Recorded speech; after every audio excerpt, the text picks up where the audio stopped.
hablando sobre el gozo de Dios.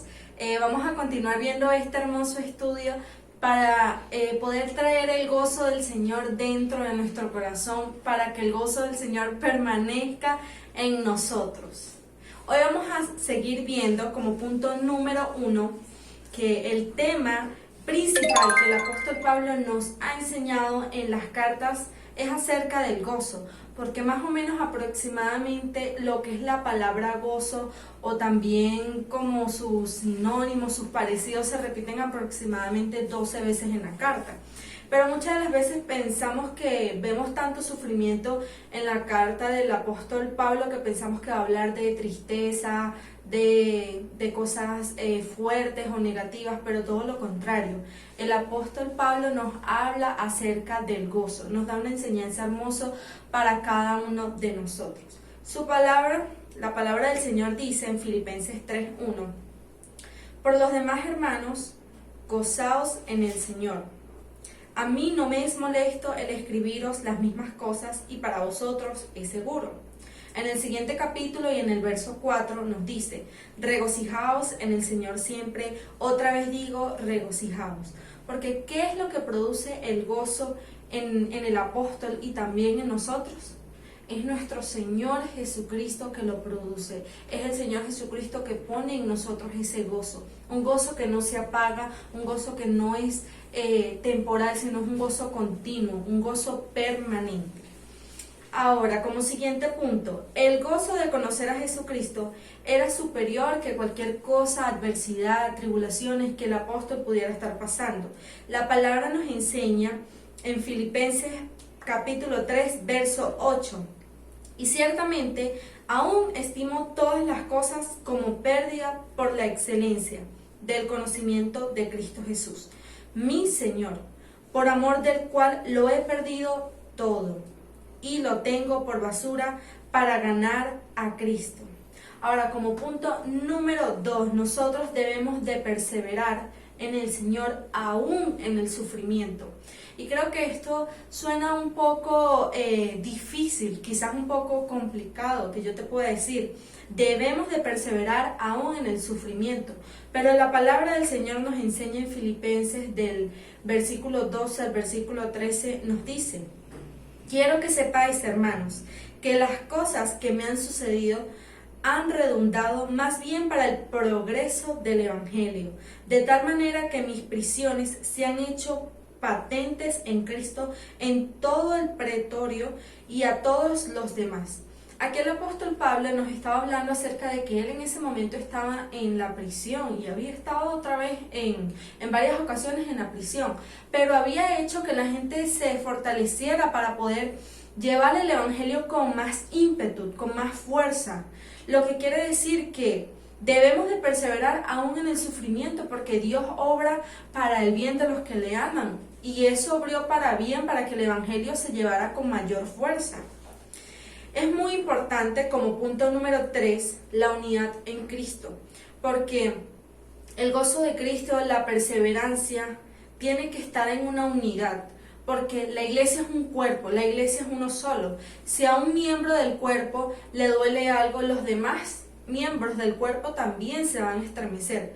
Por eso es que la unidad en Cristo es importante, porque en medio del sufrimiento ahí se apoyan unos a otros, ahí nos apoyamos todos, la iglesia, el cuerpo de Cristo. Su palabra en Filipenses 2 del verso 1 al 2 nos dice: por tanto, si hay alguna consolación en Cristo, si algún consuelo de amor, si alguna comunión del Espíritu, si algún afecto entrañable, si alguna misericordia, completad mi gozo, sintiendo lo mismo, teniendo el mismo amor. ¿Y qué nos dice después? Unánimes, sintiendo una misma cosa. Nos llama a la unidad, a ser una iglesia unida, a que en medio del sufrimiento, de las tribulaciones, del dolor, de la enfermedad, ¿qué nos dice? Sintiendo todos una misma cosa, porque ese es el apoyo, y a través de eso el Señor se glorifica y se puede ver el gozo del Padre ahí en la unidad de la iglesia, en la unidad de cada uno de nosotros. Ahora, como punto número 4, el gozo proviene del contentamiento. Porque muchas de las veces el gozo se puede perder porque se codicia lo que no hay. Muchas personas pensarán, yo no tengo el gozo, pero si yo tuviera tal cosa, y ahí comienzan a nombrar, si yo tuviera tal cosa, yo voy a tener el gozo cuando yo lo tenga. Y es un error muy grande porque después, cuando esa tal cosa llegue a la vida de la persona, aquella persona se va a dar cuenta de que eso no le trajo gozo. Porque el gozo no depende de lo material, de lo que tú y yo podamos tener. El gozo viene de allá arriba, viene de nuestro Señor Jesucristo. Y la palabra del Señor nos enseña en Filipenses 4, del verso 10 al 13. Vamos a leer esos tres versículos. Dice: en gran manera me gocé en el Señor de que ya al fin habéis revivido vuestro cuidado de mí, de lo cual también estabais solícitos, pero os faltaba la oportunidad. No lo digo porque tenga escasez, pues he aprendido a contentarme cualquiera que sea mi situación. Sé vivir humildemente y sé tener abundancia en todo, y por todo estoy enseñado, así para estar saciado como para tener hambre, así para tener abundancia como para padecer necesidad. Y más adelante nos dice: todo lo puedo en Cristo que me fortalece. Filipenses 4 del verso 10 al 13.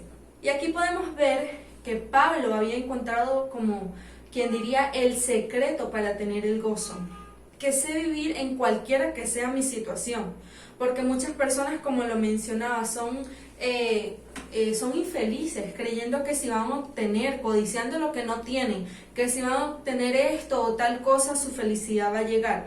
Pero aquí podemos ver que el apóstol Pablo no nos quiere decir: elimina tus sentimientos o todo lo que puedas estar pensando. Aquí más bien nos habla sobre agradecer. No significa ser conformista con lo que tengo y ya, y me quedo hasta ahí. No, significa ser agradecido con lo que tengo. Porque cuando yo soy agradecido con lo que tengo, Dios va a abrir la puerta y van a llegar muchas bendiciones para tu vida. Pero si te limitas más bien, o si estás codiciando, va a llegar después, quizás más adelante, lo que tú desees, pero no va a ser que tengas tu gozo en tu corazón, porque el gozo viene de nuestro Señor Jesucristo. Y en Filipenses 4:19 nos dice: mi Dios pues suplirá todo lo que os falta conforme a sus riquezas en gloria. Porque el contentamiento, como lo decía en este título, no proviene por ser autosuficiente, yo autosuficiente con las cosas, sino que viene de Dios es suficiente para mi vida. Yo no soy autosuficiente con las cosas que tengo, sino que Dios es suficiente para mi vida. Con Dios tengo todo. Y como punto número 5, la característica principal que debemos de tener cada uno de los cristianos es el gozo en el Señor. Porque su palabra nos enseña en 1 Tesalonicenses 5:16: estad siempre gozosos. Muchas de las veces los cristianos quizás se puede estar triste, abatido, dolido, pero la palabra del Señor nos enseña: estad siempre gozosos. Y vamos a ver ahora a continuación una serie de puntos que podemos tratar, como quien diría, de descubrir en qué parte de nuestras vidas nosotros podemos estar aplicando ese gozo. Tienen que ser continuos y ya lo vamos a ver. Como primer punto, el gozo en la conversión, quiere decir el gozo cuando nos convertimos. Hechos 8:39 nos dice: cuando subieron del agua, el Espíritu del Señor arrebató a Felipe y el eunuco no le vio más y siguió gozoso su camino. Yo te voy a ir dando estos puntos sustentados con la palabra de Dios para que te des cuenta que no lo estoy diciendo yo, lo dice la Biblia, lo dice la palabra de Dios. Como siguiente punto, el gozo en la lectura de la palabra de Dios. Lo podemos ver en Jeremías 15:16. Fueron halladas tus palabras y yo las comí, y tu palabra me fue por gozo y por alegría de mi corazón, porque tu nombre se invocó sobre mí, oh Jehová, Dios de los ejércitos. El gozo en la oración lo podemos ver en Juan 16:24. La palabra del Señor nos dice: hasta ahora nada habéis pedido en mi nombre. Pedid y recibiréis para que vuestro gozo sea cumplido. Y ahora vamos a leer un versículo que va a ser de mucha bendición para nosotros y que es uno de los más difíciles, que es el gozo en medio de las tribulaciones.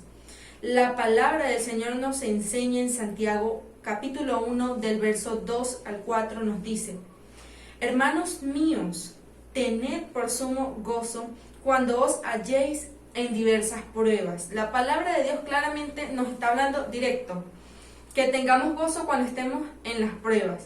Dice, sabiendo que la prueba de vuestra fe produce paciencia, mas tenga la paciencia su obra completa, para que seáis perfectos y cabales, sin que os falte cosa alguna.